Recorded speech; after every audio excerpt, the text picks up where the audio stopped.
don't know if that helped at all. No, Pretty it much looks the same guy. This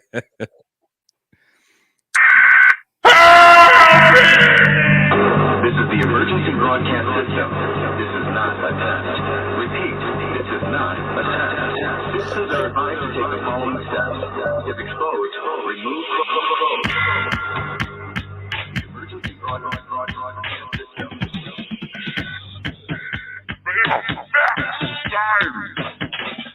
Podcast for the curious mind. I don't know what that means. broadcasting live from a German-made microphone deep within the multifamily bunker. I am Corey Hussing here with special guest Mike Wallach. How you doing? How you doing today, Mike? I'm so grateful to have you on the show. I'm doing great, man. Thank you for having me on the show. I'm honored and excited to talk to you. Well, first of all, I'm pretty excited about this podcast guest list thing we found on online. I'm glad you were on it because that's how I was able to locate you.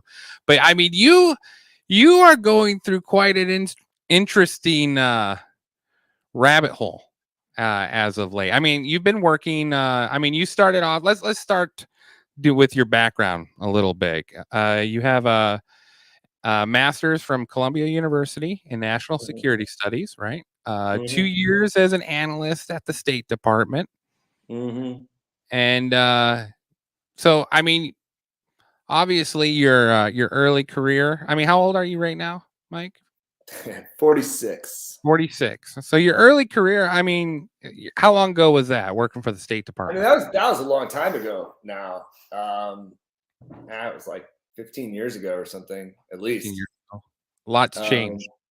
Lots changed. You know, I was already on the way out, even when I was on the way in, I would say. Yeah. You know, in terms of how I was thinking and you know, what I was observing about, you know, how politics works. And but it was sort of a mission that I wanted to complete at that time in my life. You know, like you worked all that way to get to that point. You might as well get the accomplishment. I might as well see it through, you know. Yeah. And see, you know, my feeling was like, what's it gonna like? What's it gonna look like on the inside? You know, and that was really my big question. And how far can you go when you push the system from the inside? And it was a really interesting experience. I was a Middle East analyst. It was my job to write reports about how the Middle East public thought about world events and domestic events. And, you know, what I discovered was that the only reason anybody in the government was reading those reports was so that they could manipulate the public in the Middle East. And you have like an example of like something that like really, when you saw how it was spun, not necessarily something you partook in, but like when you just saw how something was spun, it was like, wow, that's completely opposite of. I mean, probably the best example was that, like, after being there a couple of years, it was made clear to me that they were going to double my budget, like my personal budget, to have surveys made to analyze public opinion. They were going to double my budget if I could do the foundational work for an ad campaign to distract the public in the Middle East from the Iraq War. That was that was basically the main pitch to me. That was the pitch to you. So what was your, like, as you're hearing this being pitched to you, what's going through your mind? I mean, like, that's like, I'm not going to participate in that. Like, all right, I'm out, you know, like I've seen it. I've seen enough, you know, but it was more than that. Like, there was this amazing, that was like really like the last straw for me. Like, I'm just not going to participate in that.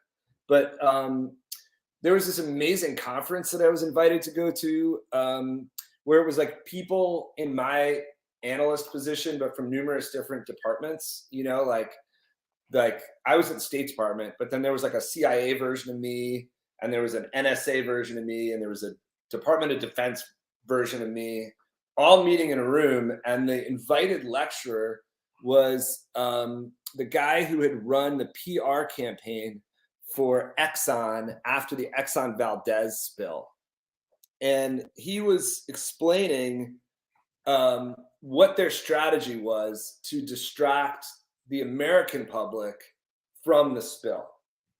And we were supposed to take lessons from that to apply to the Iraq War. That was the team building experience. Wow. Now, Yeah. so like, I think a lot of people, and I'm guilty of this too, you know, because we talk about Jolly West and the rise of the Bushes and the State Department. And, you know, you start getting this viewpoint of this, you know, State Department is all a bunch of these power hungry, and you know, they're all killing and sabotaging and assassinating. But there's, you know, there's marketing divisions within these organizations where they, you know, they just sit there and do power, you know, focus groups over and over again about, hey, how can we well, distract people, like in this instance against the Iraq War.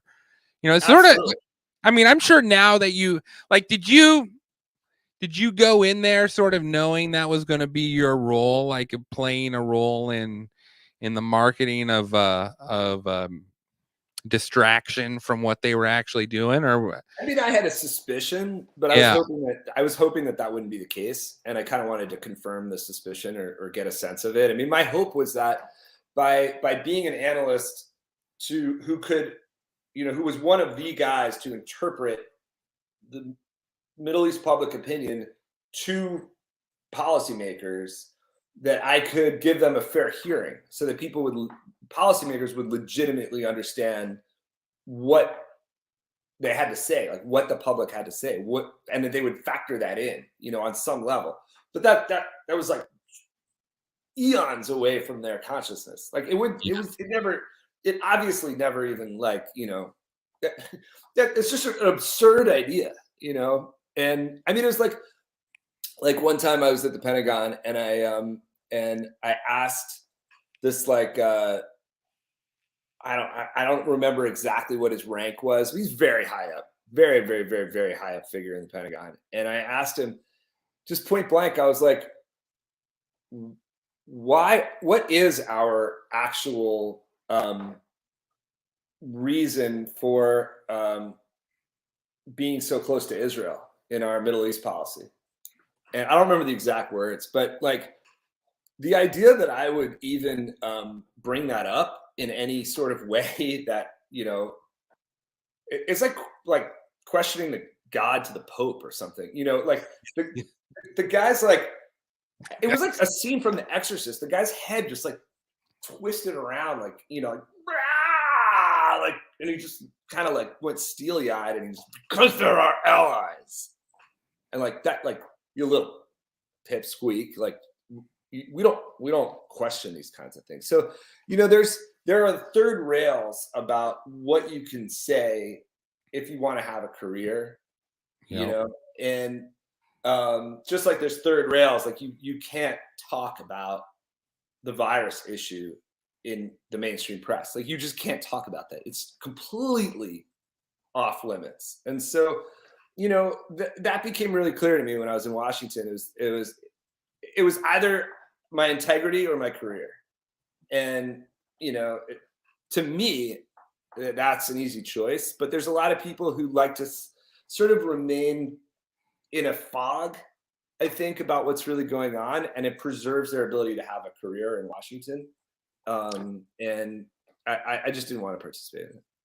It's I think it's interesting too, because with you being in this market, I assume you were in some form of marketing, right? No, I wasn't. I was no, I mean, you mean when I was at the State Department? Mm-hmm. Yeah.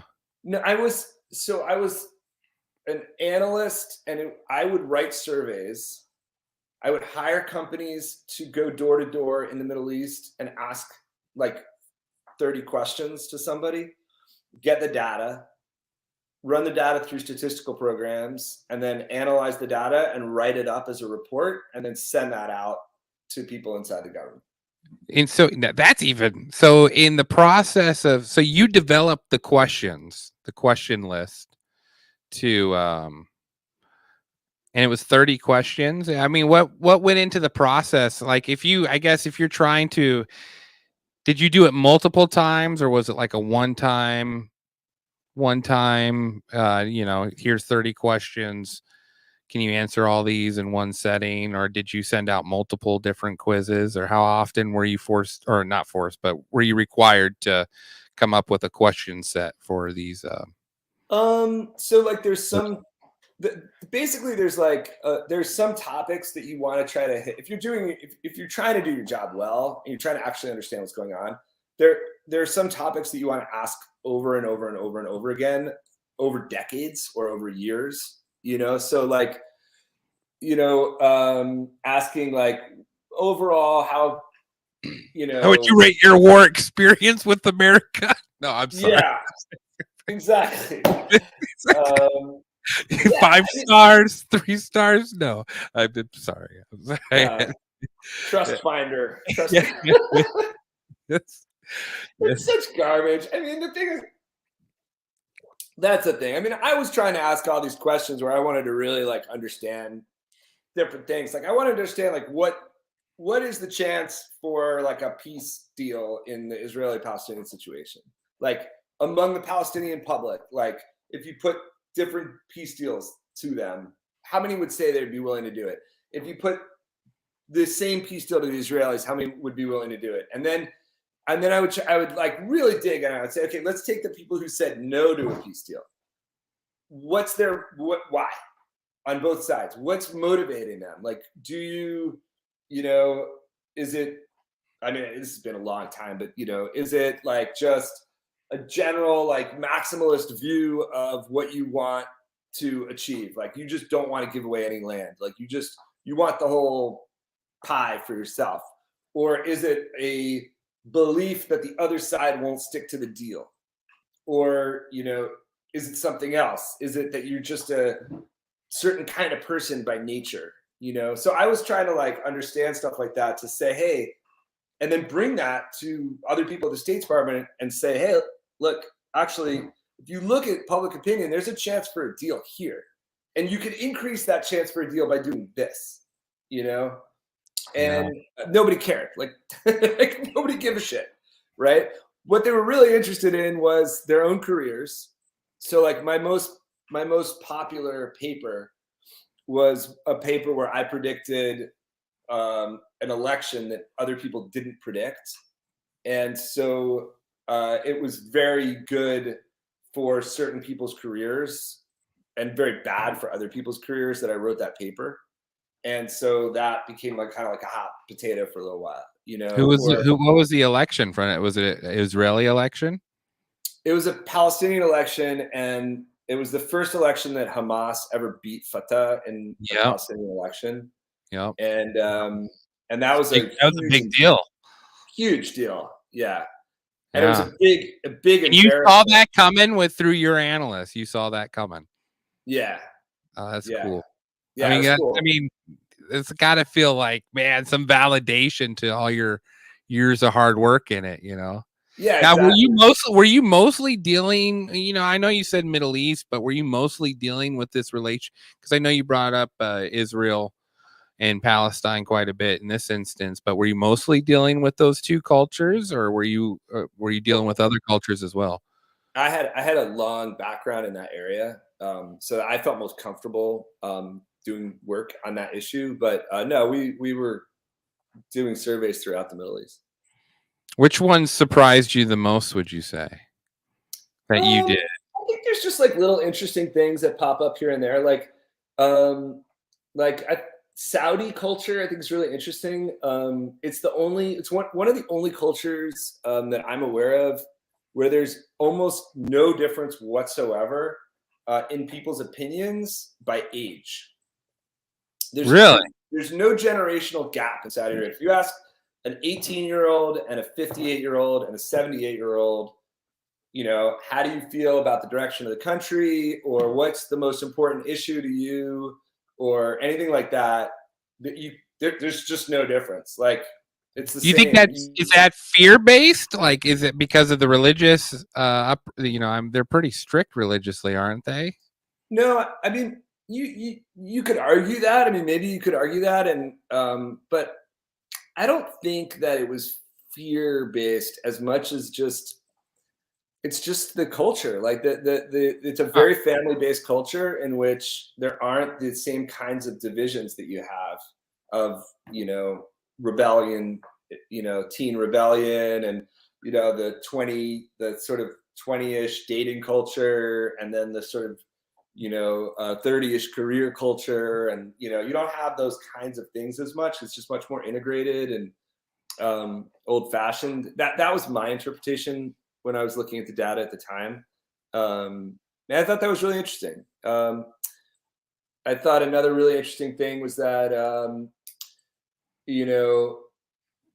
this wasn't surprising, but at the time terrorism was this hot topic issue. And generally, of course, this is not surprising, but generally, some sort of terrorist incident seemed to bring the public behind their government almost very, very consistently.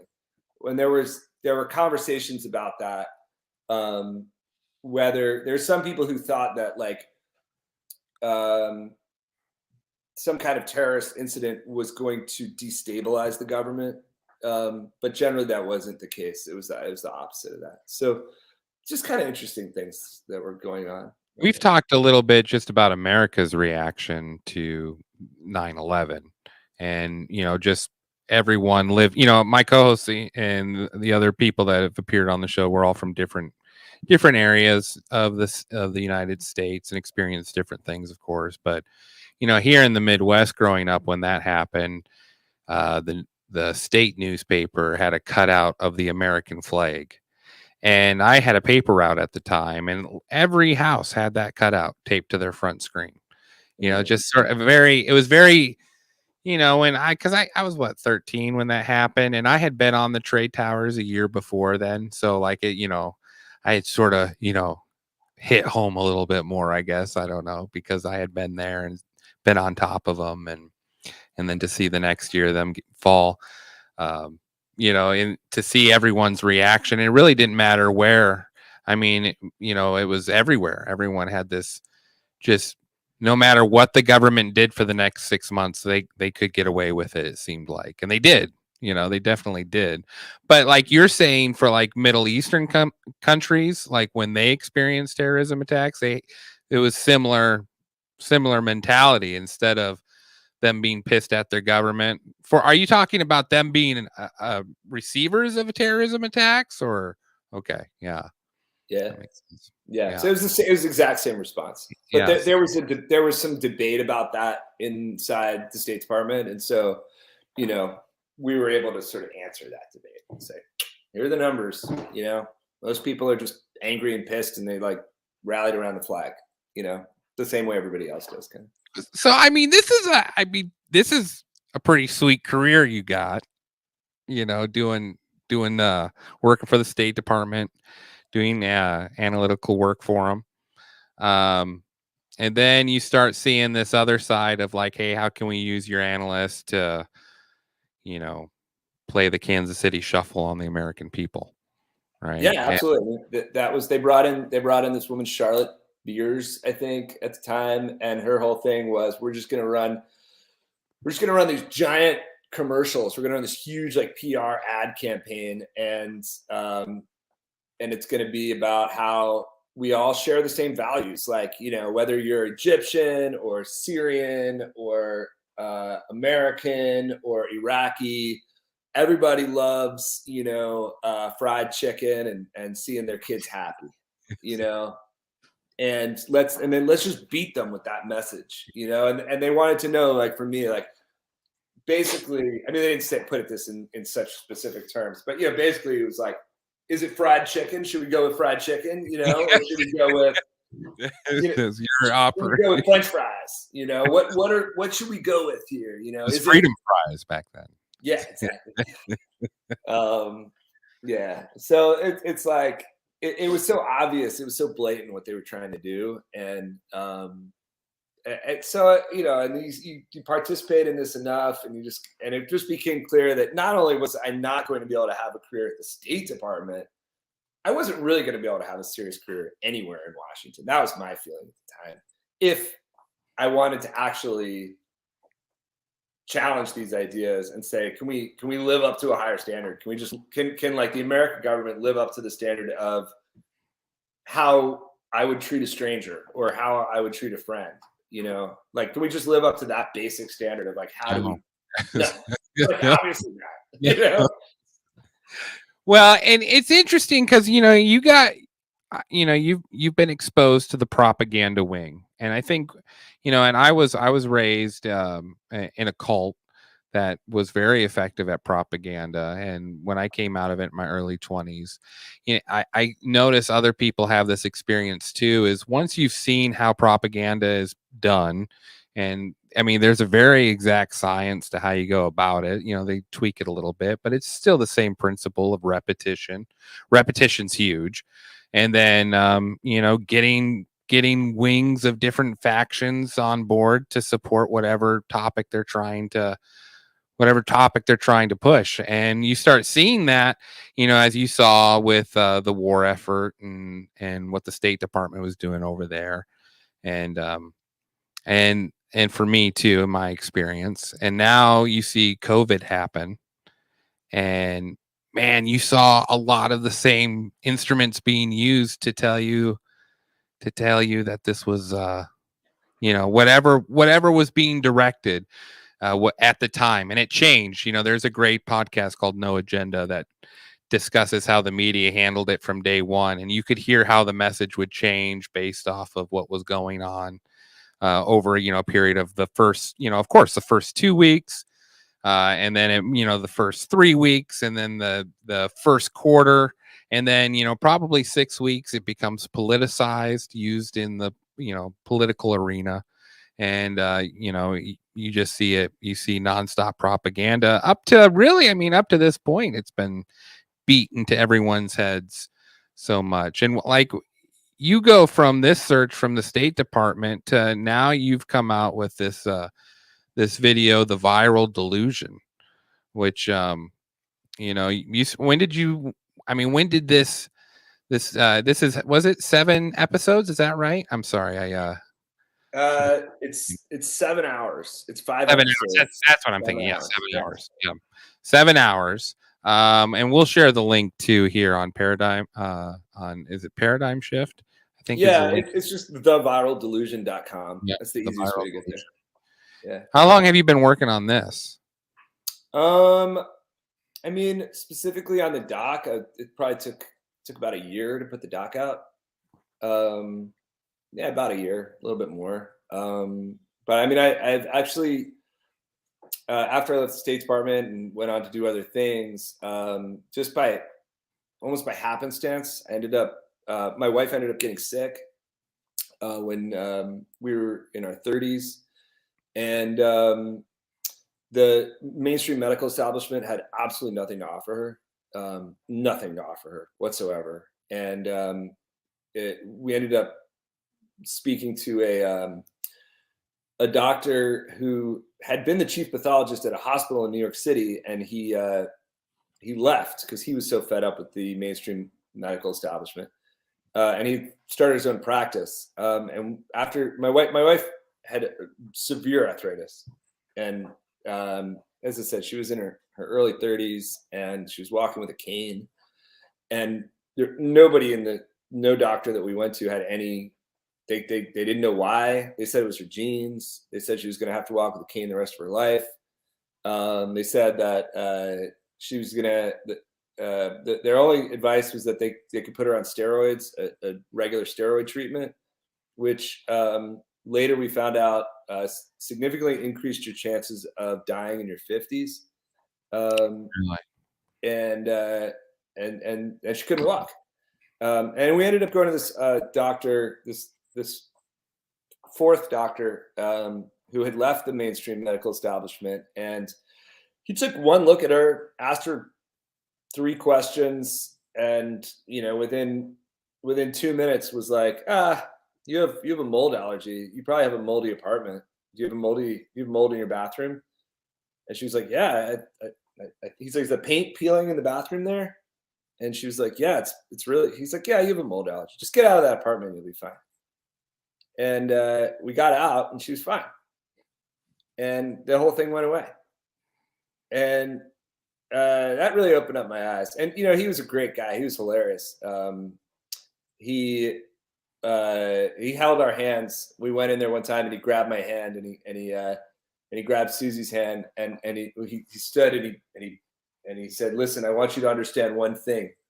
All the children that died in the Iraq War, all the children that died in sanctions in Iraq, pale in comparison to the Lipitor scam.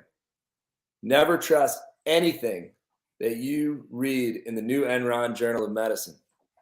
So I was like, wow, this guy's blowing my mind. This is really interesting. He's just cured my wife in about 2.5 minutes.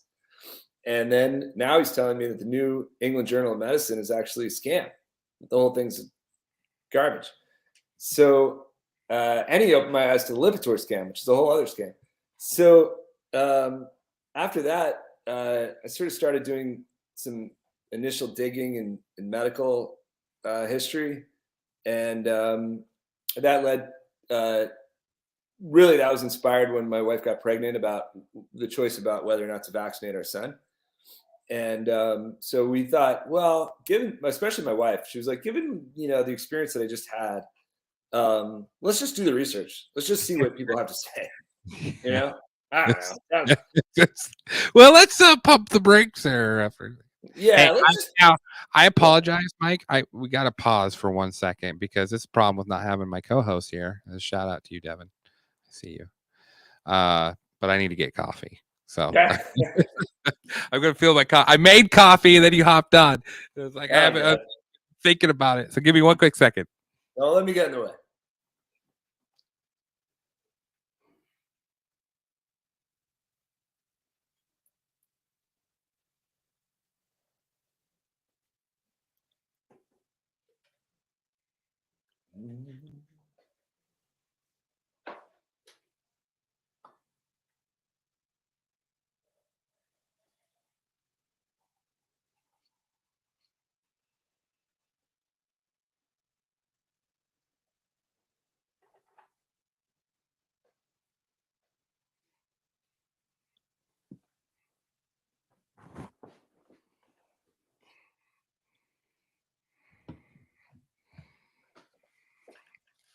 All right, I'm back. So I wanted to pause you, but you were a bit on a roll, so I'll just let you go. But you're talking now. I don't know what the Lipitor scam is. I never heard that, but I guess my initial thought was it had to deal with pharmaceutical mischievery. Yeah, I mean, I'm not an expert on the Lipitor scam. It's not something I've gotten really into, but essentially, it's the misdiagnosis of cholesterol as a cause of heart disease. Okay, and right. And that you should take Lipitor to lower your cholesterol numbers. And the scam is essentially that it will functionally lower your. I mean, listen, this is not at all my expertise, okay, but from what I remember, that it will indeed lower your cholesterol numbers, but it will not actually impact the rate of heart disease. Well, and I don't think it's like this huge revelation we've stumbled across is like, oh, they were not being completely honest about certain things. I think how many times has fish oil been good for you and then it's bad for you? How many times has chocolate been good for you and then it's bad for you? And then it's good for you again. There's this constant, seems like almost like trying to push a shipment through or pause shipments on other things to push other type of medical methods, like drug dealers almost. Yeah, they are drug dealers. I mean, if you look at the history of the whole thing, they're drug dealers. I mean, Rockefeller, who really took over the medical system in the early 1900s. I mean, the guy was literally, going around door to door selling petroleum as you know, as a cure for nausea. You With know, lead. With lead. God knows what. I mean, it's these people are crooks and criminals from the get go. Yeah, but so yeah, is it any shocker that every time you scratch the surface on almost any major medical, you know, practice, it turns out to be full of shit? Now, this No. was a couple of years ago. You got your This eyes is introduced Yeah, that was like 15 years ago. Yeah. 15 years ago. So you At start least. you that's really what starts your path down as far as exploring, you know, people call it, I guess, alternative medical medicine or alternative medicine, but you know, that's just, I feel like does sort of a disservice to what it actually is. Yeah, absolutely. I mean, one of the people that I interviewed in the documentary, his name's Lehman McHenry. He's a totally brilliant guy, fantastic guy. He's a professor of philosophy, I think at UC Davis, and his area in philosophy is medical ethics. So I'm reading this comment here. Wait 1 second. Just want a world where big pharmaceutical can suck it, and we can go back to caring about the people and not push a cash grab. Yeah, I agree, Chris. I agree. But you look like take a look at like Lehman McHenry, where he was asked to testify as an expert witness in a number of pharmaceutical trials, and you know, for him it was this interesting thing because as an expert witness, he was brought in and he could look at all the emails inside the pharmaceutical company that were made by the court to be not visible to anybody outside that, right? So only he and a few other people were able to look at these emails.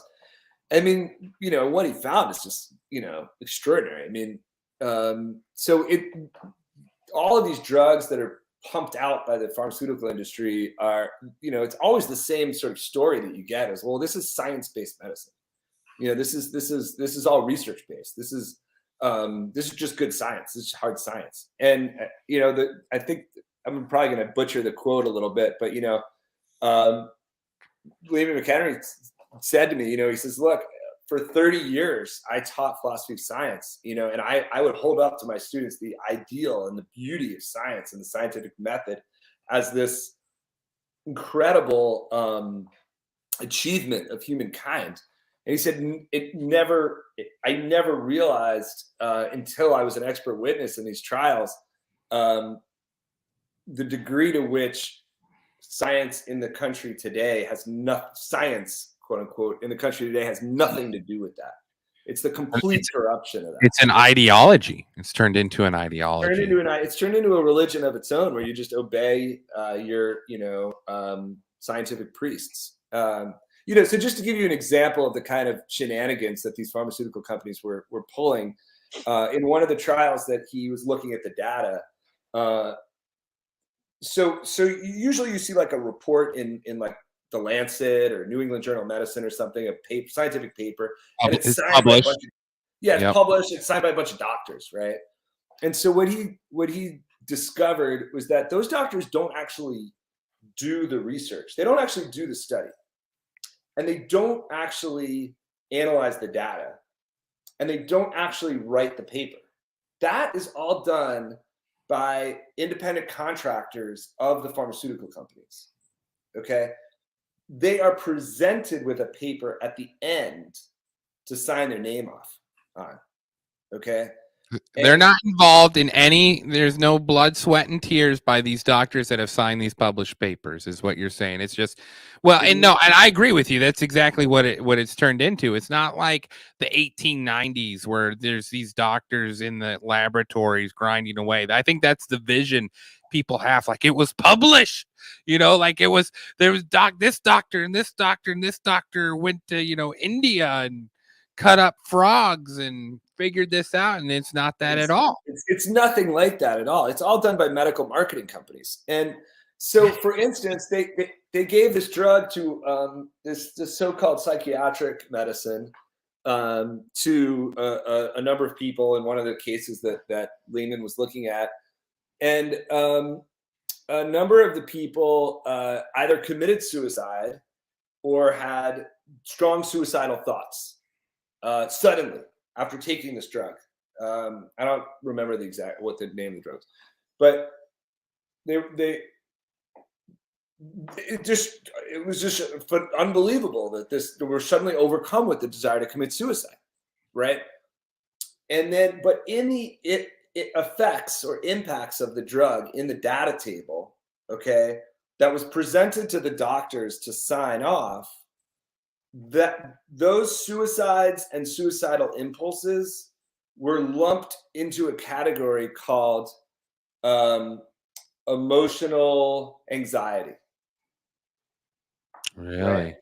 So basically, when the doctor looked at it and he said, "Oh, okay, 200 people took the drug, and 12 people had bladder issues, and 6 people had headaches, Emotional anxiety. and 14 people had emotional anxiety." Happens. Okay, it happens, understandable, but overall, looks like a good drug. Doesn't realize that 3 of those people, for example, listed under emotional anxiety, killed themselves. So the doctor isn't even aware of the data that they're signing off on unless they're able to dig and dig and dig and dig and dig. And the doctors who do dig and scratch and tear up the data, the pharmaceutical companies don't bring them the study next time to sign off on. That's a career ruin. Yeah. Yep. They're blackballed. Yeah. So what we have, what we have now is a massive structure of scientific fascism that is run by the medical cartel, the owners of the medical cartel, which is essentially the heirs of the Rockefeller fortune, and the government working in tandem.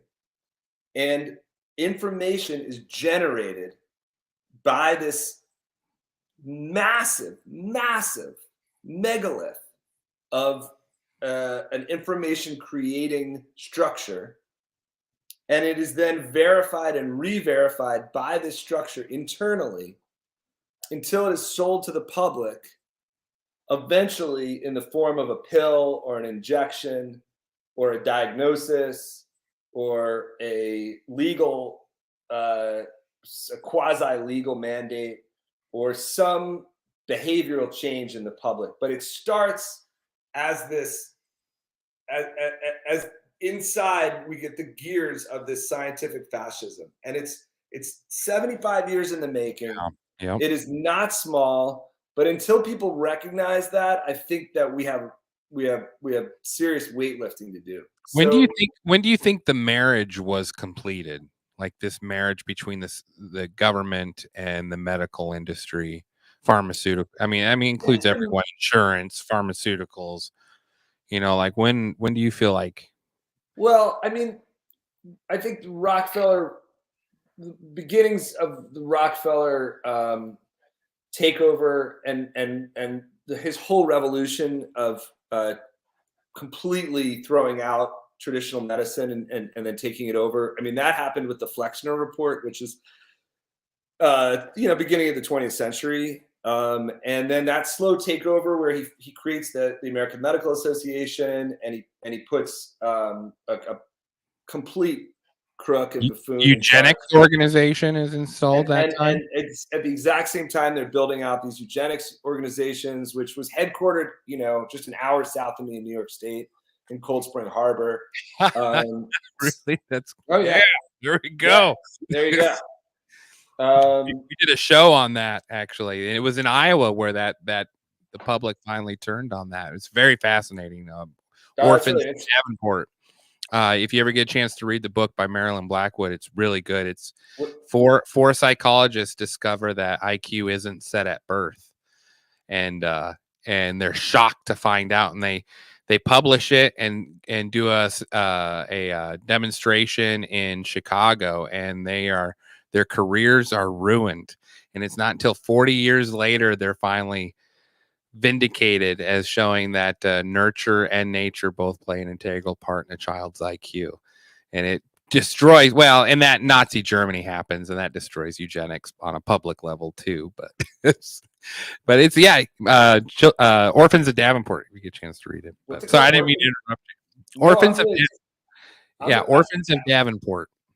cool. That's all right. That's great to hear. I don't know that book, but that is awesome. I love discovering stuff like that. That's really awesome. Well, and it reminded me eugenics, is a tie-in to this whole mentality that was going on in the turn of the century, along with, I guess I never really paid attention to when the medical industry was taken over, but it does. I mean, it makes sense. I mean, like that process was started. I mean, I feel like the government healthcare being established in 2012 now really gave the government free reign to use that power, This is a good book. I just happen to be reading it right now. It's called The Drug Story by Morris Beale. Okay. Oh yeah. Okay. This goes way back. He details it. He really details it. It's certainly not the only book, but Eustace Millins, of course, has a great book on it. There's a lot of people who write about it, but that's a good one. I think that eugenics had played a huge role. I mean, there's a woman, I can never remember her name, but there's a woman who wrote about this. It was her dissertation at Stanford. She has a PhD in molecular biology, and she has a PhD in history as well, I think. And she wrote a book about how essentially the eugenics movement was so tied in with the major financial power in the country in the 1920s and 1930s that they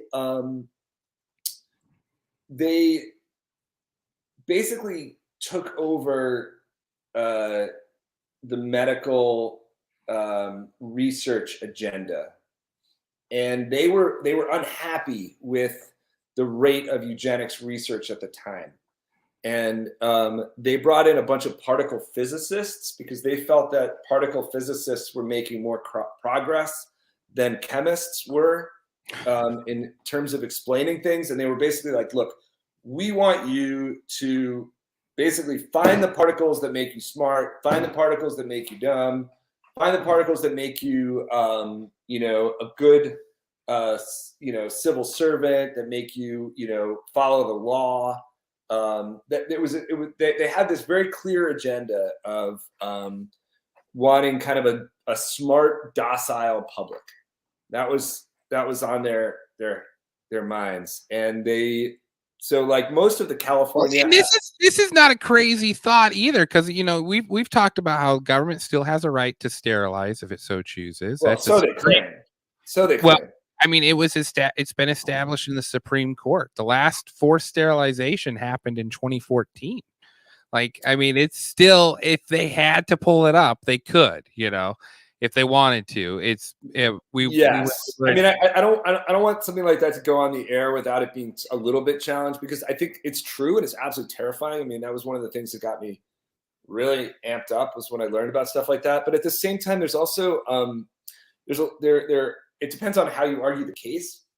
And I mean, I think there's the whole common law perspective. I hope and believe there are a lot of victories that have been achieved by arguing from a different perspective, in terms of that the government has no right to do that. So, but you're right. There is a trail of victories there. I guess sort of what I'm saying is, like, when there is a possibility for a entity to abuse power, like, it's usually taken. Like, you look at what they did in Puerto Rico to, I think they said it was over 30% of the women population in Puerto Rico in these sterilization things. Like, it's and in California they were doing it too. It was Puerto Rico and California, but not. I mean, besides the point, it just feels like when it comes to anything in the medical field, and I'm looking over if everyone gets a chance to look at the Viral Delusion, take a look at it. But you're 5 episodes, and I mean, you've got all sorts of. I mean, you've spent quite a bit of time. You start with the SARS COVID, then you got monkeypox, the measles, smallpox, the plague, Spanish flu, AIDS. AIDS is, I mean, that had to have been an interesting wormhole for you to go down to and research on that. Oh my God. Oh my God. I was blown away. I was so blown away when because I started asking this question to myself. Is it possible that these folks who are saying that virology is pseudoscience could be right? Is it possible that these doctors and scientists who are saying there is no virus, the entire idea of a virus is garbage, it's made up, it's fiction, it's storytelling? Is it possible that the people who are saying that could be right? And immediately my mind went to AIDS. And I was like, okay, I'm going to have to do a really deep dive on AIDS to get to the bottom of this story. And because I already knew that they absolutely could be right in reference to smallpox and polio. I happen to have known that from my own medical history research. So I knew that they had a very interesting case. But to me, I was like, I've got to take a really, really long look at AIDS. And this was a sensitive issue for me because I grew up in the AIDS era. I'm a little bit older than you. Yeah. When I was a teenager, AIDS was, like the thing. It was the weight on the country. It was, around every corner. Did you say it was a similar reaction to COVID?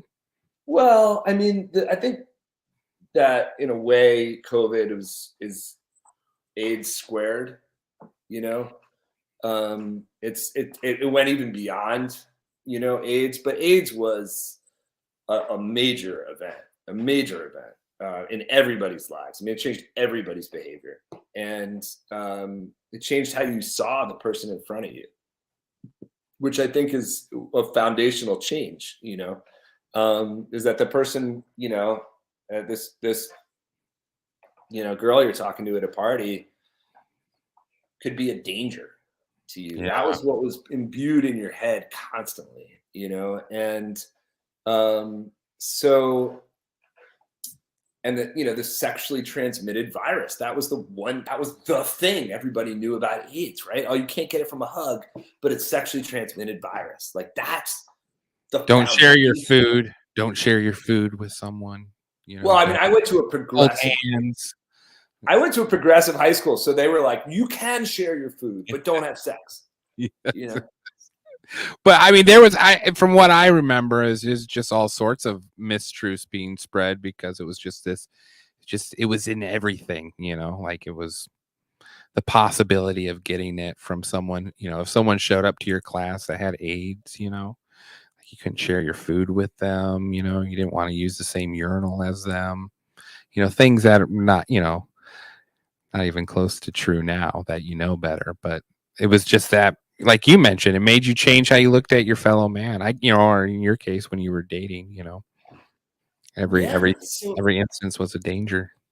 So here were these doctors and scientists saying, actually, none of that is true. Actually, what the whole thing has to be unpacked. Actually, what people see as AIDS, the symptoms of AIDS, the disease AIDS, was not sexually transmitted. It was not contagious. It was not spread through blood transfusions. That none of that was all made up. And I was like, what? Really? Actually, you're arguing that? And then I started opening it up, this topic, and I found out that this idea that there was a virus called HIV that was responsible for the symptoms called AIDS, that idea was completely unsupported by the scientific literature. And that numerous doctors and scientists had spoken out and tried to tell the country that over and over and over again. And they had been completely blacked out by the media. Completely blacked out by the scientific journals. But these were some of the most respected scientific minds in the country. And every time one of them stood up to say, wait a second, what the government is telling you and what the pharmaceutical companies are telling you and what even is being written in these journals, this is not supported by actual science. It is a fictional narrative that is being sold to the public. And I'm talking about Nobel Prize winning scientist after Nobel Prize winning scientist. I'm talking about the literally what were, before they stood up and said anything, considered the greatest scientific minds in the country over and over and over and over again, were all standing up and speaking out. And there was, you had no idea if you were the general. I had no idea as a 19-year-old that was going on, that there was even a debate going on. Well, and media was so much more centralized back then in the 80s. You know, you didn't have Facebook, Twitter, other ways for people to reach out and tell their side of what they were seeing. You know, it was, you saw it on what, ABC and, you know, NBC, CBS, you know. Yeah, I mean, just to give an example, to give an example from my documentary, right? So I interviewed, I was lucky enough to interview one of the great AIDS journalists of all time. Her name's Celia Farber. I mean, she was really one of the great journalists. And so this is a story that she tells. So one of the people that spoke up very early on to say that HIV cannot be the cause of AIDS. It cannot. It is logically impossible for it to be the cause of AIDS. Was this virologist at UC Berkeley, who was considered the leading scientific mind in the field of virology, which, by the way, is a garbage field. But nevertheless, this guy had received national science grant after national science grant, which was the most prestigious grant that you can receive in the country for decades. I mean, this guy, Peter Duisberg, was considered the man. And he wrote a paper very early on, I think it was in 1985, saying, here are 19 reasons why the idea that there's an HIV virus that causes AIDS is logically absurd. It simply cannot be, right? So he wrote that paper. And when he tried to speak out and pushed and pushed and pushed, he was immediately attacked by the government. So all his grants were revoked, okay? And when he tried to get on TV, when he tried to speak to journalists, right? This is a basic story for a reporter. Oh, nation's greatest virologist says government's claim about HIV is wrong, right? When he finally was given airtime on a morning show, like I don't know, it was some like, you know, Good Morning America or something like that. Or Good Morning America or something, right? So he finally was able to get airtime, and they flew him to New York City to present his case. And he was in his hotel room, and an hour before he was going to go down to the studio and explain the logic behind what he was going to say, he got a call from the studio saying, "We're so sorry, Mr. Duisberg, your interview's been canceled. Something's come up, and we've had to cancel your interview." And he was like, oh, okay. So he's shocked. He sits back in his hotel room and he turns on the TV. What is going to happen? What's the news, right? Well, the news was that Fauci himself had called the station and had said, you cannot run Peter Duisberg on the air. You will do an interview with me instead. And so instead, What year is this? What year is this? Like 1985, 1986, maybe 1987. People don't realize, and I wasn't going to say nothing because I didn't want to, but people don't realize how much Fauci was involved in the whole AIDS the handling of AIDS from the government side. Well, I think a lot of people do, and obviously a lot of people do that. But until you understand, I mean, this was the thing that really takes a long time. It takes a lot of research. It's taken me a long time to really understand the depth of the depravity here. Until I really got my head around the fact that AIDS was never, ever, and will never be caused by some particle called HIV. Okay. Until you understand that. What, I guess you're claiming that, and please correct me because, I'm going to be wrong. But you're claiming that viruses are not, they're all of them are man-made. Is that what you're saying? Or they're like what is the deception? What is the deception being made with AIDS, smallpox? I feel like COVID is safe to lump in that as well, as far as I think let me give the example of polio, okay? Because polio is a really it's a really easy one for people to wrap their heads around. And then we can go on and talk about all these other diseases, which are all the same story. It has been sold to the American public that there was a virus, okay, a tiny little infectious quasi-living organism, okay, that spread from person to person that caused polio in the 1930s and 40s and early 50s. Okay, that virus was defeated by the polio vaccine. And everybody should, a beautiful moment. Yeah, beautiful moment in American history. Okay, grew up knowing people that had races and stuff. That story has no science behind it. That story is it's like H.G. Wells. Okay, it's garbage. All this so-called science behind it is garbage science. It wouldn't meet the standard of a 7th grade science fair. Okay, what we actually saw historically was the rise of childhood paralysis matched the rise of an industrial chemical that was put into use in the early 20th century called an organophosphate. Okay, and this hopefully I got that right. The most famous of this kind of chemical is we know now as DDT. Okay, but it actually a version of this chemical was used in the early 20th century. It was used to break down agricultural products, to break down leather. So it was used in tanneries. It was used in various different factories.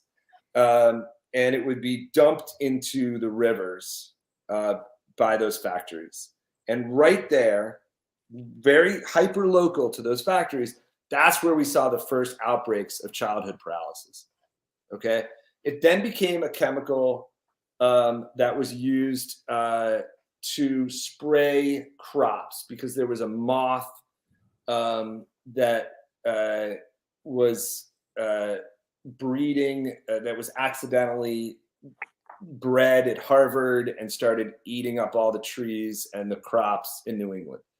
And so then they responded with using a version of this chemical to spray the crops. And so where you saw that spraying of the crops with this new chemical, you would see the rise of childhood paralysis among that area. Now we know, okay, that chemical causes the deterioration of the anterior horn of the spine, okay, which is the definition of polio.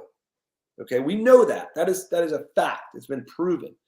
We know that in the history of veterinary medicine, the use of this chemical, again, which a version of it became DDT and was sprayed wildly, that when that chemical was sprayed on farms, baby cows would become paralyzed and die. Okay, it was accepted in veterinary medicine that the spraying of this chemical was causing the death of these baby cows. What you could not say publicly, what you could not say politically, was that the spraying of this chemical was also causing the death of young children and the paralysis of young children. Now, this is not my story. There were doctors and scientists who were trying to say this at the time. They made it very, very clear that this was the reality. Two of them are Morton Biskin and Ralph Scobie. Okay, these were very well-respected doctors who were publicly explaining exactly what was going on. However, they were being silenced at the time, and they made it clear that they were being silenced. And let's tell a little bit more in just a moment, because you got to give me a second. Good doorbell right there. I can't hear a damn thing. Hold on. Can you give me a second? Is that all right? Mm-hmm. Thank you. Go ahead. Who's there? Oh my gosh, Wallach Daniel. Fellows. Hi. Hi guys. Hi guys. We came to Paris. I tried to call you and text you.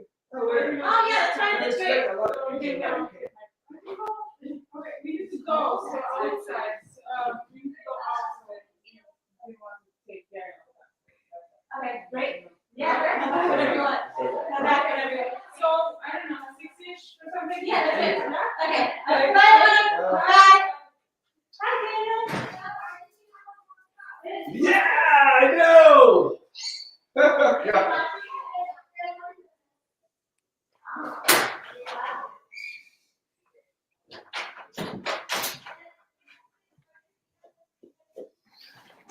Oh, sorry about that. Well, you're fine. Do I need to let you go?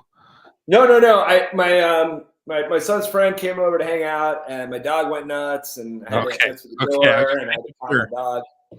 No, so I'm very fascinated by this. Is not the direction at all I expected, but I'm excited we're going this way because it's Cool. Because I'm from the Midwest. Yeah, like I've said, I got one pride thing here, but I've always been curious because, like, my dad was a minister, and he would go to nursing homes and give little sermons, to the patients there, and he'd take us along as we were kids. And I just noticed how like the amount of the high amount of Alzheimer's that was in those nursing homes. And I always wondered, with the amount of pesticides along with the genetic modification of the crops out here, how much that affected local life. And if that was maybe a side effect of it, and I've never been able to prove that, it'd be interesting to see it. But what you're saying about polio is fascinating because, it goes all the way back to, the Industrial Revolution, being exposed to these chemicals, which is well documented that they were exploring all sorts of, I'm an electrician. I go into places where there's, just horrible type of insulation being used in the attics and asbestos and stuff like that, and it would make sense that, especially if you're running the, pharmaceutical field, you can first of all make a profit off of coming up a cure for it. And second, it is able to allow you to keep producing without any type of consequence.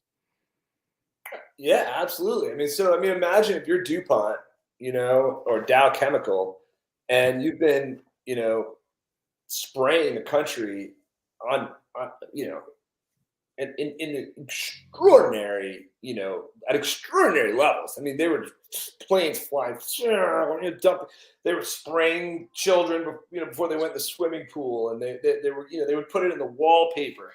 DDT the wallpaper so that, because it kills flies, right? It kills flies, but it's not going to have an impact on your kid, So, if you were a soldier and you went, to some foreign place, they'd say, oh, you don't want to catch polio from the mosquitoes. We'll spray you with DDT instead, right? So all of these people participated in this. If it were to get out that actually this was paralyzing people's babies, that this was paralyzing young servicemen, the price to pay for those in power would have been absolutely tremendous. So is it any surprise that a different story was told to the American public? You get a guy cheating on his wife running for governor or something, he's going to tell you a different story about it because he doesn't want to pay that tiny price of not being able to be governor. right? We're talking about the most powerful people in the country who would have been conceived as murderers, as child killers by the country, by the public. Is it a shock that they had another story to sell? Of course not. Of course not. As I said, I used to sell these stories, unfortunately, right? Yeah. I didn't sell stories, but I did research. Right? Yeah. So, You understand how the machine works. You understand Yeah. the process of how the machine works. So once people understand that the whole, so what was invented was they picked up a very bizarre, okay, not very bizarre, but they picked up an idea that was in a sort of scientific backwater at the time, which was virology. Okay, in the first half of the 20th century, there are two major fields of research that are making fantastic progress in terms of human health. And those are toxicology. What are all the different things in the environment that are toxic to you? So what are all the industrial chemicals that are in the environment that are toxic to you? Let's look at all the different kinds of venom that are out. Let's look at things that people have allergic reactions to. Okay, so there's toxicology, which is a growing field, and there's nutrition. Nutrition is a very important field at the beginning of the 20th century. Okay, what's a healthy human diet? Right, this is a question that's being asked at colleges and universities, research labs around the country. Then there is this much, much smaller field called virology. And their theory is that it's not toxins that make you sick. It's not things in the environment that make you sick. It's not what you eat that makes you sick or malnutrition that makes you sick. It's actually flying back, a version of flying bacteria. Okay, this is their idea, but it's smaller than bacteria. So we're gonna look for something that's super small that flies around and makes you sick. And they start doing experiments to look for these things, right? And it's an interesting thesis, right? It's an interesting thesis. Okay, Yeah. maybe there's something there, right? Trying to explore it. I can understand it, exploring it back then, turn of the century, trying to build a civilization, even like the Tuskegee experiment, you understand at the beginning, like the idea behind it, not whether, if it was justified or not, which, it wasn't, but still you get the idea, like, hey, there's some imminent threats out here. Let's figure out how to keep this civilization moving. Right. Why do people get sick? It's a great question. Why do people get sick? Right. This is the fundamental question. So we have these different theories. Toxicology has obviously been proven. Nutrition's obviously been proven. And then we have this unproven theory that there's flying particles that breed inside your body, and that's why you get sick. Okay, but they're too small to see with a microscope. And that theory is, I think, very enticing to the new Rockefeller medical cartel that comes along, because they can say that there are singular diseases caused by these flying evil entities, and their drugs can kill these things. And that's your ticket to wellness. That's your road to wellness, right? They don't have to, because of course the Rockefeller cartel also owns the chemical companies, the petroleum companies, the factories, the banks that are financing these factories, right? They're major It's all players. in-house. Yeah, it's all in-house. It's all in-house. The last thing they want to find out is that their workers are getting sick because they're breathing in toxic chemicals, because they're breathing in bad air, right? Because their fields are being poisoned by these chemicals. They don't want to talk about that. That's the last thing they would want to know, right? The last thing they want to know is that the people who work at their factories need to eat a good, robust, healthy diet that's quite expensive, right? I was just watching this How to Survive the Victorian Times, and they were saying that if you paid four pennies for a night, you could sleep in a coffin, and and it was all numbered too, so it felt like it was reserved just for you. I just in that way, if you were feeling really old and tired, if you died, you were already in a coffin, so they could just ship you out and bury you. And for 2 pennies, they would put a string across a chair, and you could lean up against the string and fall asleep. And that was just Yeah. that was a better deal, like the type of work conditions these people were being put through. And then, that's turn of the century times too. It's the same type of mentality, especially underage, kids working their butts off too. The whole premise of the union being created. So it would make sense. So you're saying like, so through your research, I mean, and I don't know. I'm just asking questions, but like, these journals, New England Journal of Medicine, or, whatever their titles are, where you have to get published in order to be recognized. These seems to me like, man, if anything, they're sort of the billboard arm of these pharmaceutical companies, as far as maybe not being based really in science at all, but more of just something to propagate the newest trends. Yeah, I mean that was the question. Like what Lehman McHenry, this professor of philosophy and medical expert, was talking about. He was saying you would see like a medical journal, like the New England Journal of Medicine, and this page would be like an ad for a drug, right? And then this page would be a scientific study about the drug, right?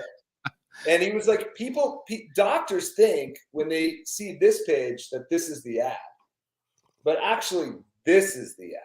Yeah. The study is the ad. The study is what's been manufactured by the marketing companies. And so the whole thing is just an advertising pamphlet. And until,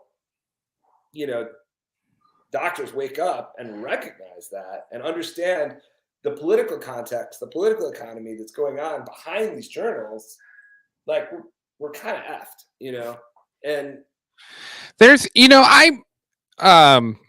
I was raised a Jehovah's Witness. And so I studied how they would, after I got out, I sort of studied the method that they used in brainwashing, because I was really bothered by the fact that I had been brainwashed, and I wanted to understand like the process of how they went about doing it. Because what's unique about JWs, I think, compared to other religions, is that they use a lot of historical facts to build their fiction. So in the process of you going out and they encouraged it, they provided you with so many different types of research materials, and you're always being, you had to give a talk every, for me it was at once a month I had to give a public talk in front of the congregation, and then those grew to in front of larger crowds and so forth. And they always provided you with research materials, so you had to put it together and all that stuff. And in the process of doing that, you're just constantly reinforcing yourself through this information loop that what you're learning is right. And you feel that way because you're putting in the effort to learn it, and so it sort of gives you this false affirmation that, well, this is how it is. And I feel like when you look at the medical community, I see signs of that, like all of these people, they go through the same type of institutions to learn about medicine. And then the material provided them to expound upon medicine is also provided for them by approved material.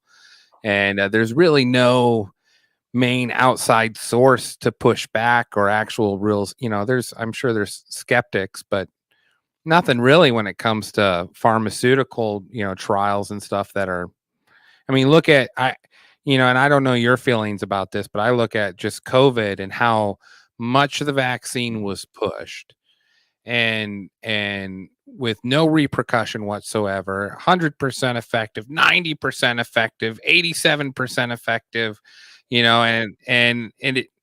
but at the same time, you were getting told the same thing by the public medical community. It just seems like there's these correlations here between, being brainwashed in the medical facility as far as when it comes to Western medicine. You really wonder What's afoot?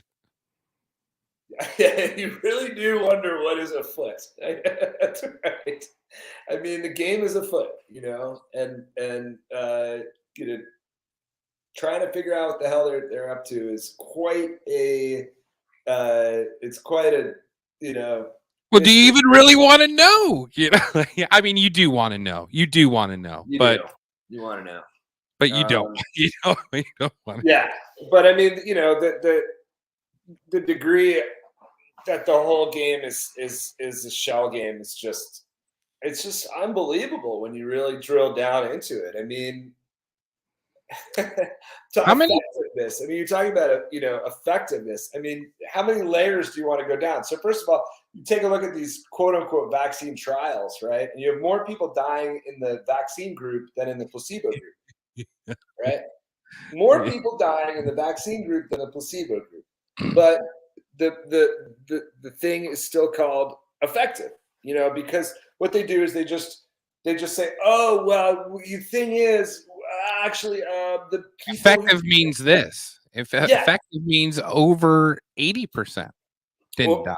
Well, what they suddenly claim that the people who died in the vaccine group died for other causes, but then the deaths in the placebo, these were the proper causes. So it's just garbage science. It's as I said, it wouldn't pass a 7th grade science fair. But you keep going back, right? And then you say, okay, what about a case? What is a COVID case, right? What is that? How do you determine what a case of COVID is? Oh, well, it's if somebody has the flu. Well, no, actually, it's the same symptoms, but how do we okay, we're going to use this test, the PCR test, right? And we're going to say it's that. And then all these people spoke out and said, well, the PCR test is 95% of the time it's wrong, right? That's what, you had a huge movement of people saying, but actually, it 100% of the time it's wrong, because they never actually found a virus. There's no virus. There's no SARS-CoV-2 virus. This is a fictional entity. This is an imaginary entity. It's a hypothesized entity that actually doesn't have any science behind it. Doesn't have any science, real scientific proof. So what was making people sick then? All sorts of things can make people sick, right? So you're saying like that there was no COVID-19 that started in China and then worked its way. There's simply no evidence for that. There's simply no way to say that idea is true based on the scientific record. You can imagine that that's true. You can have fun imagining and scare the hell out of yourself and all sorts of things. But if you actually look at the scientific literature, it's not in there. It's not actually in there. So that's what's so shocking. That's where you go, holy shit, this is nuts, right? Like you go back to polio, and it's obvious that children are dying because the effects of polio were, I mean, it was, they were being paralyzed. I mean, that was obvious. Right. People are paralyzed, right? But why? It becomes clear when you look at the historical record that it was the use of new industrial chemicals, okay? Chiefly DDT, okay? But a host of industry. That becomes clear, right? And so you say, well, then what is the polio virus, right? What is that? That's a story. It's just a story. It doesn't exist. It was just the chemical interaction with the human body that was causing it, and they called it a virus. Paralysis, right? So if you want to say, why did people get sick in 2019 and 2020? Well, I mean, maybe my sister got sick because she's a terrible eater, and maybe your cousin got sick because he went on a Coke binge, or maybe your uncle got sick because he works in a factory with too much asbestos. There's a zillion reasons why people get sick, right? So many. Everybody has their own history. This used to be what doctors did. What a good doctor would do would 90% asking questions about what is going on in your life. Yeah. Right? Yeah. What are you eating? Where do you work? How's your relationship with your family? tell me everything about your life and we'll start to understand how it is that you got sick. That's gone. That's completely gone. Now, stick your finger in this thing. Let me get a throat swab. I'm going to stick it in a PCR machine. The machine will tell you that you are sick with, this virus. And it's Depending how many revolutions. Yeah. Well, like it would depend on how many revolutions it would take too. Like if they oversaturated it, then it was always positive because it could isolate everything. It was it was very silly. It's very silly. Well, and that's it. That's such a Did you when you started the process of making this movie, deciding you were going to make this movie, this 5-part series? What was your intention going in? And did it change after you had finished it?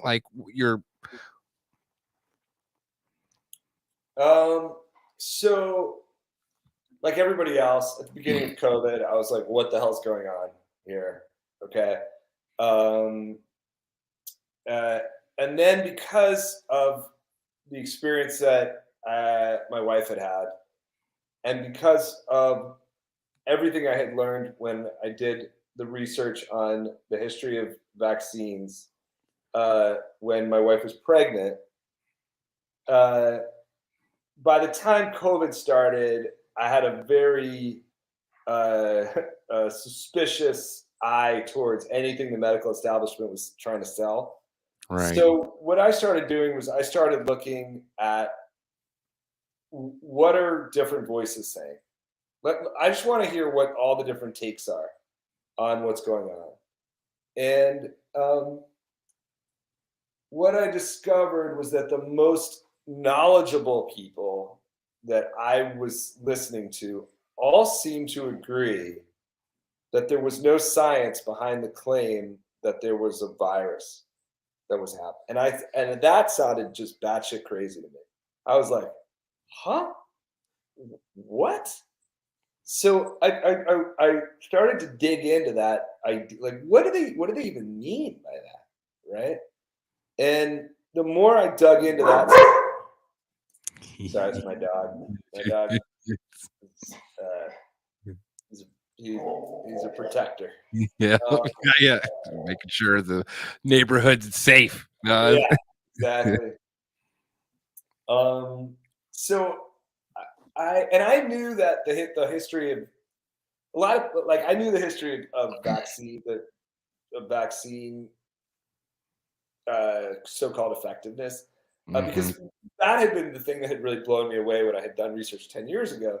Was I wasn't when I started looking. My wife and I started looking at vaccines, and we said, okay, let's do our research. Let's see what the critical side has to say for themselves. We know what the positive side has to say, of course. And skeptics is a good thing. You want the skeptical view because it makes you at least ask questions in a different way, Absolutely. I mean, absolutely. So you just want to know. I mean, when the Israeli-Palestinian conflict, I want to know what the Israelis have to say. I want to know what the Palestinians have to say. Yep. Yeah. Right? In the Cold War, I want to know what the Soviets have to say. I want to know what the Americans have to say. You want to know what do different people have to say? What makes sense, right? You can't just take one side, block out the other side, and just say, I know I'm right. I must be right because what I'm hearing sounds good. It right? becomes religious at that point. Yeah, it's religious. Exactly. My priest said this about God. That's my doctor said this about the vaccine. Yeah. Exactly. So this is not. This is very basic stuff, right? So I wanted to hear what these different voices had to say. Based on my vaccine research, what had shocked me was not that discovering that vaccines are dangerous. That was sort of like, okay, I could see that, right? They've got all these bizarre contaminants in them. That makes sense. Some people get sick from them. Some people die from them. What shocked me, what really sort of changed my whole perspective, was learning that the entire story that vaccines are effective at all that they have anything to do with the eradication of disease, that story's not true. That really blew my mind. I was like, wow, that's nuts. Now, this was before you started making the video, or is this as you're doing research? This was way before, right? Way before all that, yeah. So I knew that before COVID. So then when I discovered that there were these doctors and scientists who were saying, and really it was this journalist that I found named David Crow. He was like kind of one of the more influential people. When I discovered that these guys were saying, hey, hold on a second, we're not seeing any real science here behind this new story, I was very intrigued. I was like, what are they saying? What are they talking about? And they, especially David Crow, was a journalist who had done like 30 years of reporting on the medical industry, who had come of age during the AIDS crisis, who had been radicalized as a reporter during that time because he had seen the mainstream media refuse to report on dozens of doctors and scientists at the highest level who were trying to get the story out and who were being completely silenced.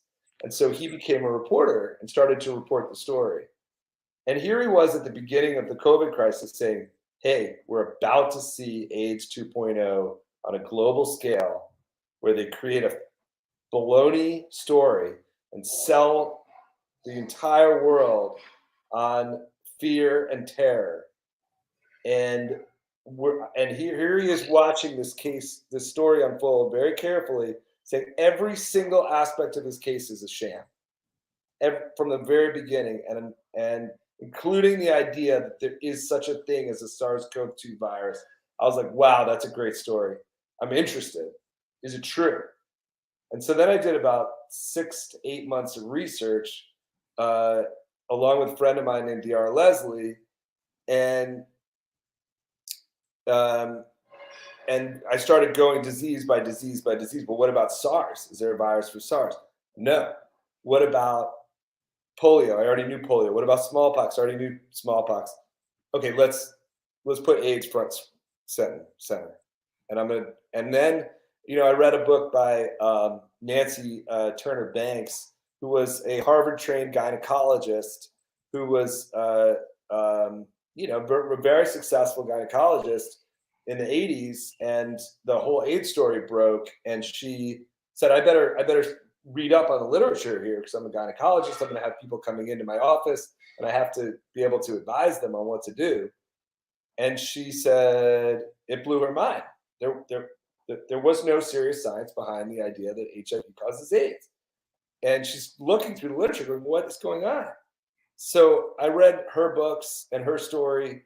And then I read, I think you got to see Robert Mendelssohn's lecture. Dr. Robert Mendelssohn's lecture, where he's speaking out so passionately saying, please, to the media, please stop telling the country this lie. He's like, I don't know how I can convince you. Here's what I'm going to do.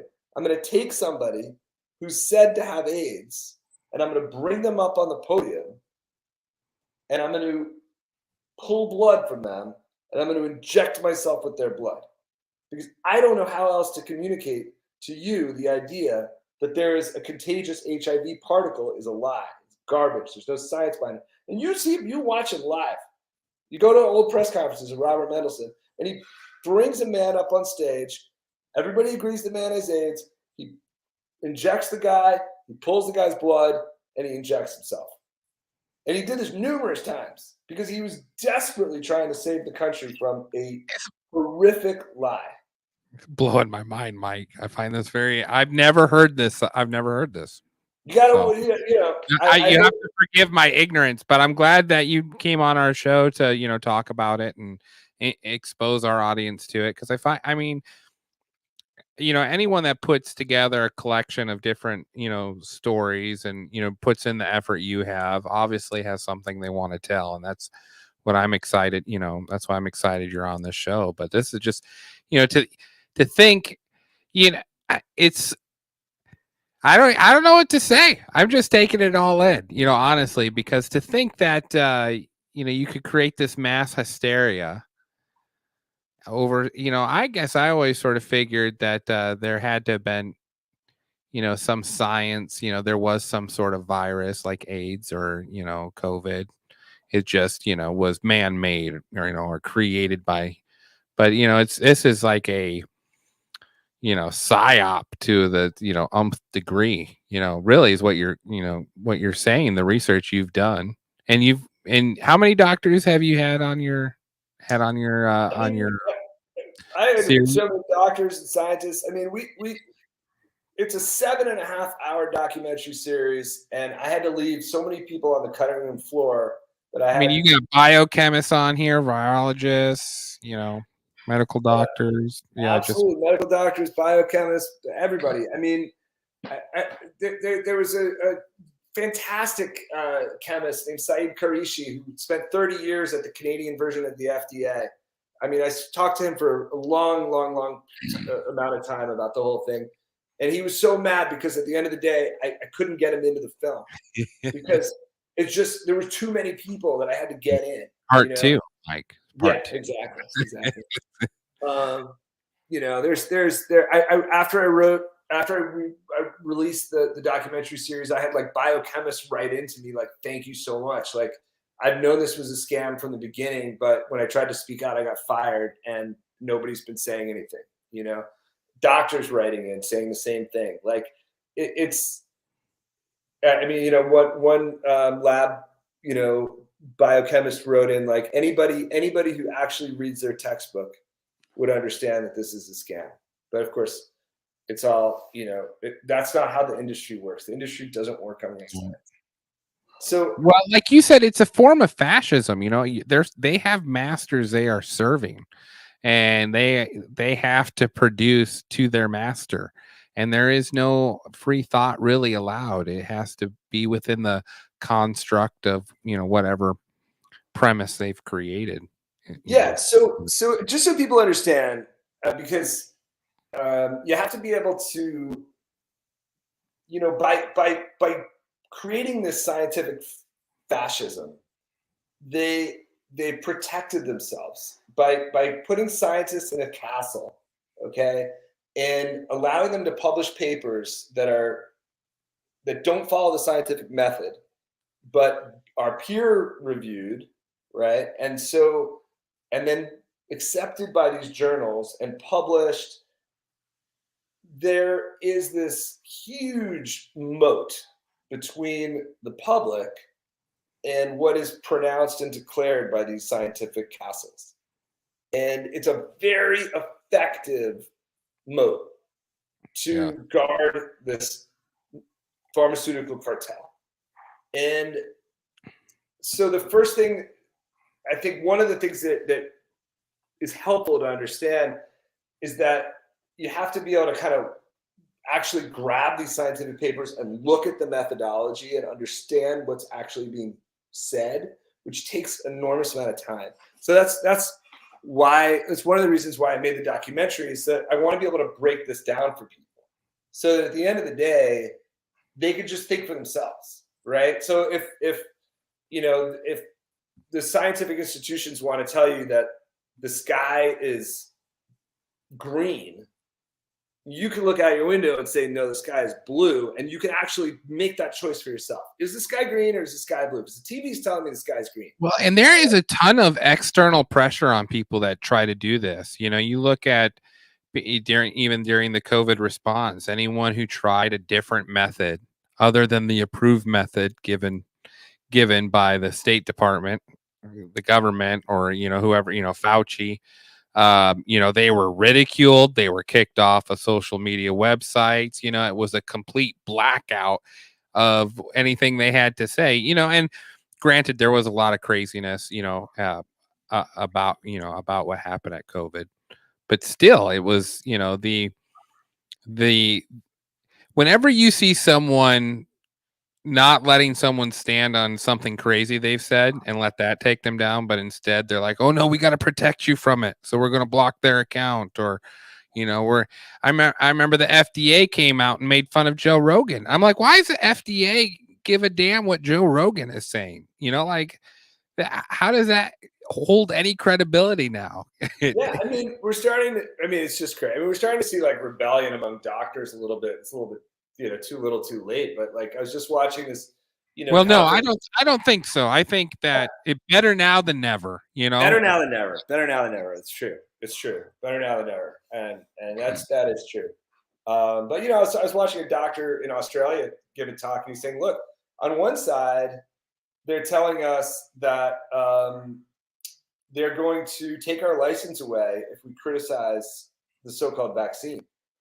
On the other side, we could be sued by our patients because we did not provide them with informed consent if we don't criticize the vaccine. So the pharmaceutical companies have hung out the doctors, right, Yeah. to be this bulwark against them. They're not allowed to run away, right? Their license will be taken away if they try to get out of it. And so now we're seeing a little bit of rebellion among doctors who are like finally starting to catch on. Well, California tried passing that, was it last month, and it failed. But still, like the doctor, you can't talk about any side effects without being sued for malpractice. Like that's what the law was going to allow. It's crazy, thank God it didn't pass. But yeah, those other areas. So I guess I kept you for an hour and a half here, Mike. I apologize. Usually, that's great. I mean, well, maybe we could talk again sometime. Yes, I would love that.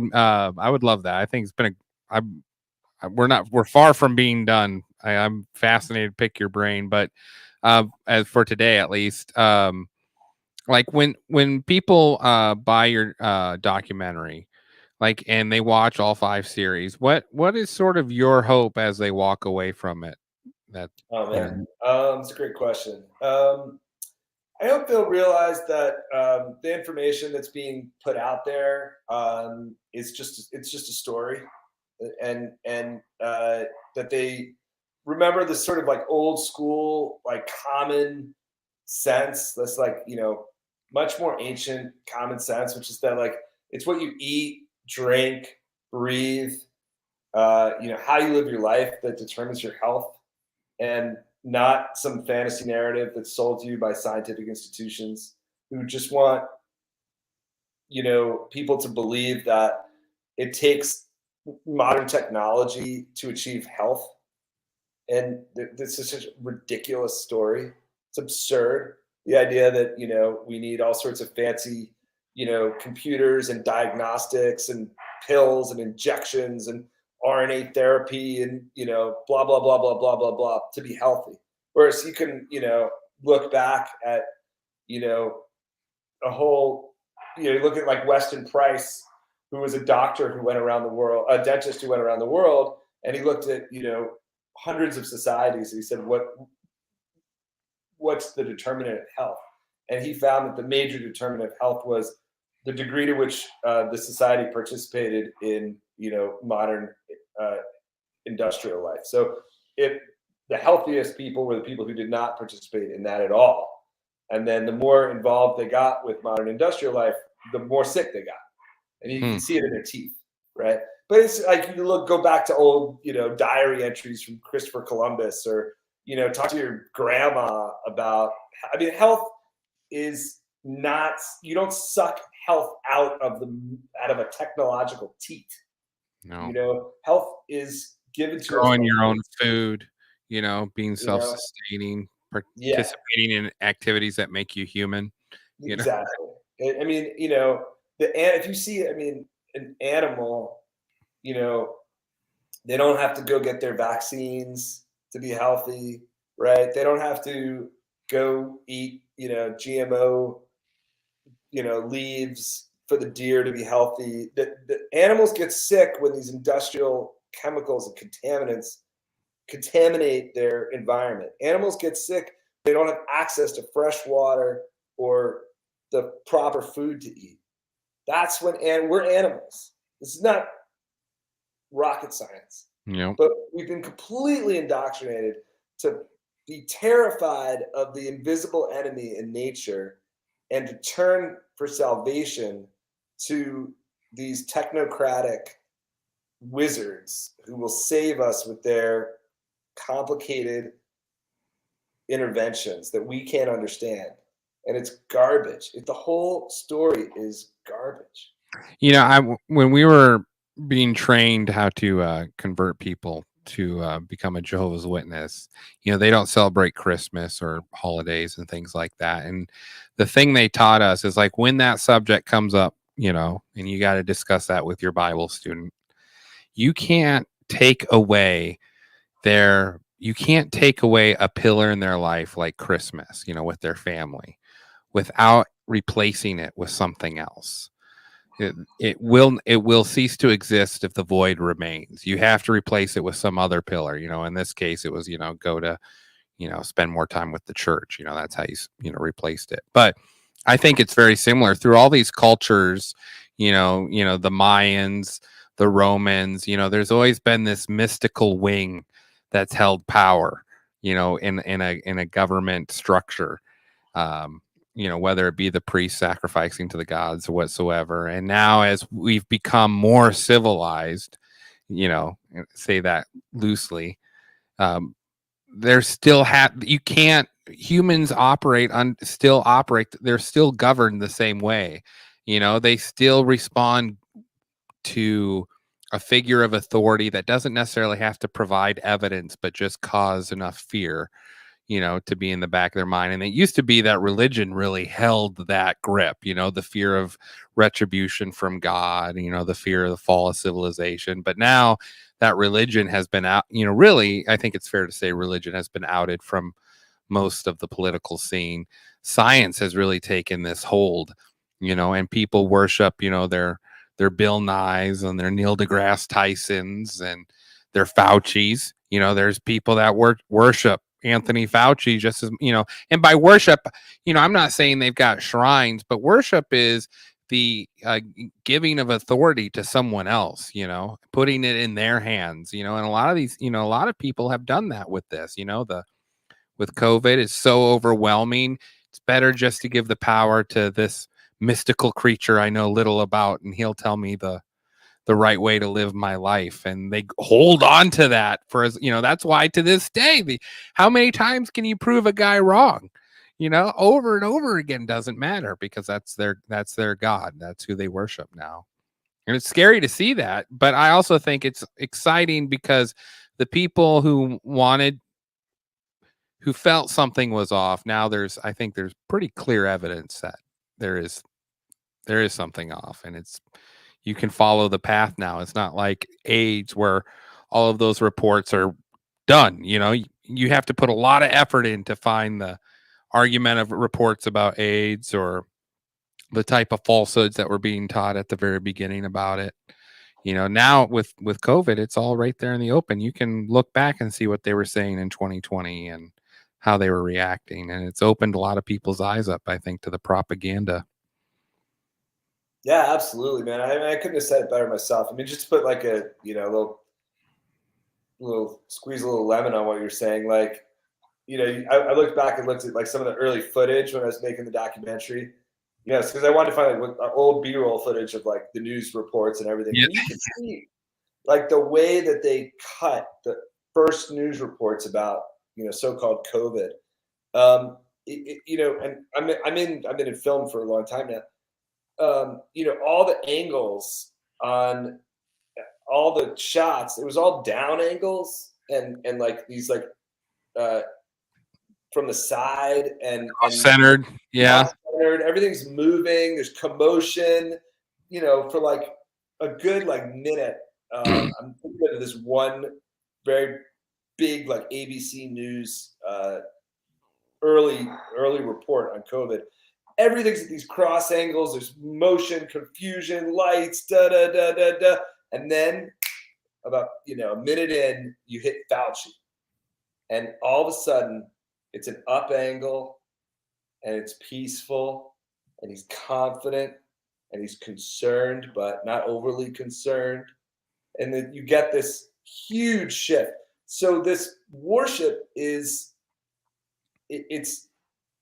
part of it has been generated by, you know, decades and decades and decades of what I would call scientific fascism, and decades and decades and decades of media narratives, but then it's always regenerated by the culture at the time. So it was regenerated by ABC News that day in how they cut everything.